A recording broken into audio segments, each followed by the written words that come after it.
Meron po tayong isang napaka-importanteng mensahe dito.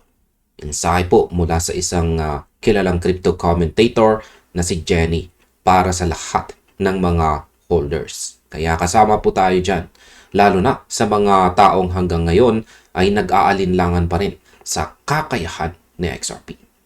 Alam nyo, sa mundo po ng investment, meron pong isang gintong panuntunan. At yan po ay ang follow the flow of funds. Kaya huwag kang makinig sa sabi-sabi, huwag kang makinig sa ingay. Kung saan ay tignan mo kung saan pumupunta ang pera. Sabi po sa ating balita dito ay Pondent has a message for those who is still hesitant about XRP. Habang marami po sa mga retail investors ang pagod na sa paghihintay at ang iba pa nga ay tuluyan ng nagbebenta ng kanilang mga XRP positions, may mga dambuhalang institution na tahimik na kumikilos sa background. Ang pinakahuling balita na gumulat sa marami ay ang pagpasok po ng Intesa San Paolo. Ito po ang pinakamalaking bangko sa bansang Italy. Kaya isipin po natin mga crypto, isang bangko na nagpapatakbo po ng mahigit 1.1 trillion dollars sa assets ang iniulat na kumuha ng exposure kay XRP sa pamamagitan po ng Grayscale XRP Trust. Kung ang mga ganito kalaking players ay nagsisimula ng pumesto, bakit ka pa rin nag-aalinlangan?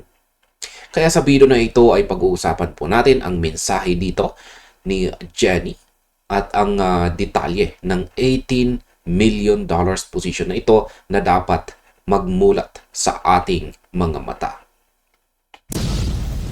Pero bago po tayo magpatuloy, ay check po muna natin ang chart dito ni XRP. At nakikita po natin dito na ang kanyang presyo ay naglalaro sa 1.3526 kung saan ay patuloy pa rin po siyang bumabagsak. At gaya po ng technical analysis natin sa mga nakalipas na mga videos, yan, mataas po ang probability or posibilidad na magpapatuloy sa pagbagsak itong sa XRP hanggang dito sa nakaabang na major support natin dito sa 1.3211.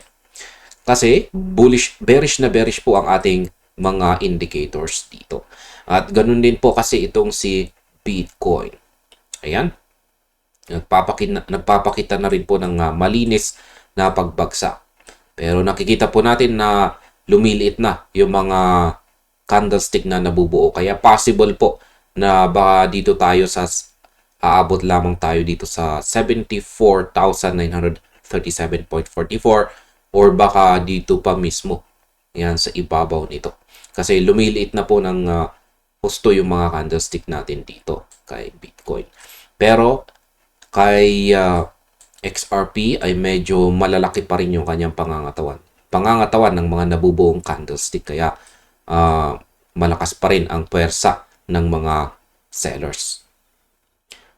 Yan, balikan na po natin ang ating balita dito para pag-usapan po natin ang tungkol sa smart money laban po sa retail sentiment.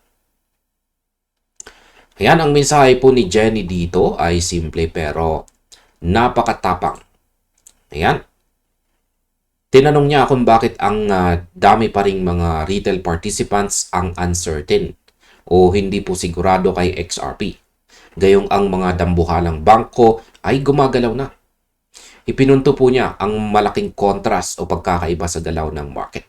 Habang marami po sa atin ang nag-aalala sa bawat maliliit na price dip, ang mga institution ay naghahanda na para sa tinatawag niyang upcoming bull market. Ang Intesa San Paolo ay hindi po basta-bastang bangko.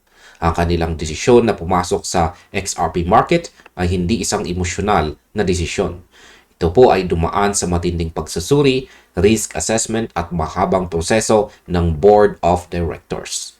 Ayon po sa ulat mula kay Wu Blockchain na ibinahagi rin ni Jenny, ang Intesa San Paolo ay tila nag-level up sa kanilang crypto game ngayong unang quarter ng 2026. Yan, dito na po tayo sa aking opinion. Ang aking opinion po dito ay kailangan nating magising. Ang retail sentiment ay madalas na nakabase po sa emosyon. Yan, ang emosyon. Takot kapag pula ang chart at hype kapag green. Pero ang institutional activity ay nakabase po sa long-term strategy. Ang mensahe po ni Jenny dito, ayan, ang kanyang sinabi rito ay isa pong wake-up call.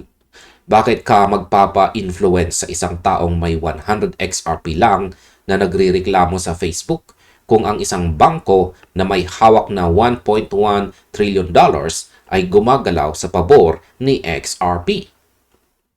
Kailangan nating maintindihan na ang mga institusyong ito ay may tinatawag na information advantage. Sila ang unang nakakaalam ng mga regulatory shifts at infrastructure developments bago pa man ito makarating sa ating mga news feeds. Ang pagpasok ng Intesa San Paulo sa Grayscale XRP Trust ay isa po itong seryosong validation. Kaya masasabi ko po rito ay ang hesitation o pag-aalinlangan ay bunga po ng kakulangan sa pagtingin sa big picture. Kapag nakita mo ang $18 million entry ng isang bangko, iyan ay hindi lang numero kung saan yan ay vote of confidence. Pag-usapan naman po natin ang detalye ng crypto expansion ng Intesa San Paulo. Ayan. Tingnan natin ang mga numero dahil ito ang hindi nagsisinungaling. Ayon po sa video report ng Wu Blockchain, ang Intesa San Paulo ay mabilis na nag-expand ng kanilang crypto exposure mula noong huling bahagi ng taong 2025. Ayan.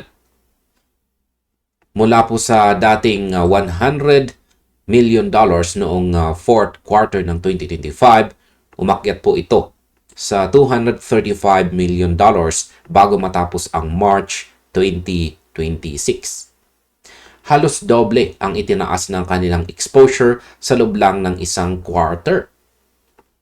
Saan napunta ang perang ito? Una, nagdagdag po sila ng kanilang Bitcoin exposure. Ayan. Ayan po ang kanilang unang ginawa. Pangalawa ay gumawa po sila ng bagong position kay Ethereum sa pamamagitan po ng iShares Stake Ethereum Trust. At ang pinaka-importante para sa atin ay nagtatag po sila ng XRP-related positions. Ayon pa sa report, ang bangko ay kasalukuyang humahawak or nag-hold ng 712,319 shares sa Grayscale XRP Trust na may tinatayang halaga na $18 million. Sa madaling salita ay kinikilala na ng bangkong ito si XRP bilang bahagi ng kanilang core digital asset strategy kasama po ang Bitcoin at saka Ethereum. Sa aking opinion ay pansinin po natin ang pattern. Hindi lamang po basta XRP ang binili nila. Pinili nila sa XRP kasama po ang The Big Two at yan po ay sina Bitcoin at Ethereum. Ibig pong sabihin sa mata ng isang 1.1 trillion bank, $1.1 trillion na bangko, si XRP ay nasa parehong level na pagdating sa institutional legitimacy. Hindi nila ito tinitingnan bilang isang speculative asset. Tinitingnan nila ito bilang isang regulated financial instrument sa pamamagitan ng Grayscale. May isang mahalagang detalye rin sa report. Habang nagdadagdag po sila kay XRP, nagbawas naman po sila sa kanilang Solana. Partikular na po sa Bitwise Solana Staking ETF. Ayan. Ito ay isang napakalaking signal. Ayan. Ibig sabihin, may rotation of funds na nagaganap. Mas pinipili po nila ngayon sa XRP kaysa po sa ibang mga top altcoins. At bakit? Dahil marahil sa utility nito sa banking sector na eksaktong industriya kung saan kabilang ang Intesa San Paulo. Kaya ang masasabi ko po rito ay ang mga bangko ay nagsisimulang pumwesto sa mga assets na may direktang pakinabang sa kanilang operasyon. Si XRP po ang nangunguna sa listahang iyan. At pag-usapan naman po natin ang tungkol sa Grayscale XRP Trust, kung bakit nila ito pinili. Yan. Marami pong nagtatanong, bakit nga ba hindi na lang sila bumili ng XRP sa exchange? Ang paliwanag po dyan ay simple lamang. Yan po ay walang iba, kundi dahil sa regulation at saka security. Para sa mga higanting institution, gaya po ng Intesa Paulo, hindi po sila pwedeng basta-basta mag-open o magbukas ng account sa isang retail exchange at doon bumili ng bilyong-milyong dolyar.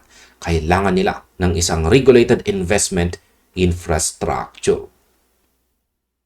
Ang Grayscale XRP Trust ay nagbibigay po sa kanila ng paraan para magkaroon ng exposure sa presyo ng XRP nang hindi kailangang mag-alala sa custody o paghawak ng private keys. Ang katotohanan ng pinili nila ang instrumentong ito ay nagpapakita na ang institutional infrastructure para kay XRP ay matatag na. Noong pong nakalipas na taong 2024 at 2025, ang Grayscale XRP Trust ay madalas na napapabalita. Pero ngayong taong 2026, nakikita na natin ang aktwal na bunga nito. At yan ay ang pagpasok ng mga higanting bangko sa Europe. Sa aking opinion, ang paggamit po ng Grayscale ay isang safe entry para sa mga institution. Ipinapakita nito na handa na ang market para sa malakihang capital inflows. Ang $18 million ay maaring maliit pa sa paningin ng iba kumpara sa $1.1 trillion asset ng bangko. Pero ito ay isang pilot position. Madalas nagsisimula ang mga bangko sa ganitong halaga para subukan ang market. At kapag naging komportable na sila, doon na papasok ang mas malaking bilyones. Kaya masasabi ko po, para sa atin, bilang mga retail investors na nag-aalinlangan, isipin po natin kung gaano kahirap para sa isang bangko ang ma-approve na pumasok sa crypto. Kung nalampasan po nila ang lahat ng legal at compliance hurdles o hadlang na yan para lamang makabili ng $18 million na XRP, ibig pong sabihin ay seryoso sila. Hindi po sila gagastos ng oras at resources sa legal fees kung wala po silang nakikitang long-term value. Ang pagpasok po sa Grayscale XRP Trust ay ang unang hakbang patungo sa mas malawak na adoption. Ngayon ay bakit nga ba maraming tao pa rin ang hesitant o nag-aalinlangan? Ayon po kay Jenny dito, ito ay dahil maraming retail investors ang nakatitig sa short-term noise. Tinitingnan nila ang chart araw-araw. Hinihintay ang paggalaw ng presyo at kapag hindi ito gumalaw ay nawawala na sila ng pag-asa. Ito po ang tinatawag na hesitation trap. Habang ang retail ay nag-aalinlangan, ang institution gaya po ng Intesa San Paulo ay nag-a-accumulate o nag-iipon naman. Ang report po ay malinaw dito. Lumipat ang bangko mula sa $100 million patungo sa $235 million sa kabuuan ng kanilang crypto holdings sa loob lang ng 3 buwan. Ito po ay isang aggressive expansion. Ipinapakita nito na ang smart money ay nakakakita ng opportunity sa gitna ng pag-aalinlangan ng publiko. At ayan, sa kabuuan, ang muli po nating balikan ang sinabi dito ni Jenny na follow the flow of funds. Ang ebidensya ay nasa harap na po natin. Isang $1.1 trillion banking giant ang naglagay po ng $18 million sa XRP Trust sa gitna ng pag-aalinlangan ng marami. Ang institutional momentum ay hindi po humihinto, pagkos ito ay lalong bumibilis. Kaya sa mga taong hesitant pa rin o nag-aalinlangan, ito po ang tandaan natin. Ang mga institution ay hindi po bumibili para magkaroon ng 10% profit. Bumibili sila dahil alam nilang ang buong financial system ay nagbabago na patungo po sa blockchain integration. Ang si XRP ang nasa sentro ng pagbabagong ito. Kaya huwag po nating hayaan na ang ating pag-aalinlangan ay maging dahilan para mapag-iwanan tayo sa darating na market rally.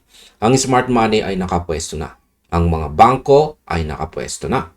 Kaya ang tanong po ni Jenny dito sa ating lahat ay nasaan ka na sa roadmap na ito? Ayan. Ngayon ay muli po nating silipin ang chart dito na XRP. Ayan po.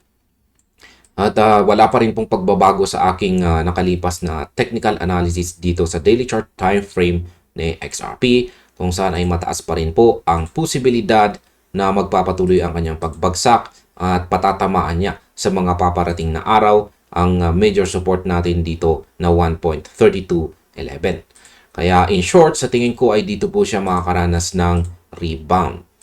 Ayan. Tatalbog siya dito sa major support at aangat siya. Pero hindi natin alam kung siya ay, kung saan ay, hindi po tayo nakakasiguro kung dito na po siya mag-rebound. Ayan, possible pa rin po na magpatuloy ang kanyang pagbagsak kung, yan, baka magkaroon siya ng rebound dito, tapos maaari po niyang ipagpatuloy muli ang kanyang pagbagsak. Kaya yan po ang isang scenario. Ayan, depende po yan, lalong-lalo na kung hindi po kakayanan ng major support natin na pigilan ang pagbagsak. Kaya kung pag malapit na rito ang presyo ng XRP ay kailangan po nating bantayan ang support level na ito. At ayan mga ka-crypto, hanggang dito na lamang po tayo sa video na ito. Marami pong salamat sa panonood.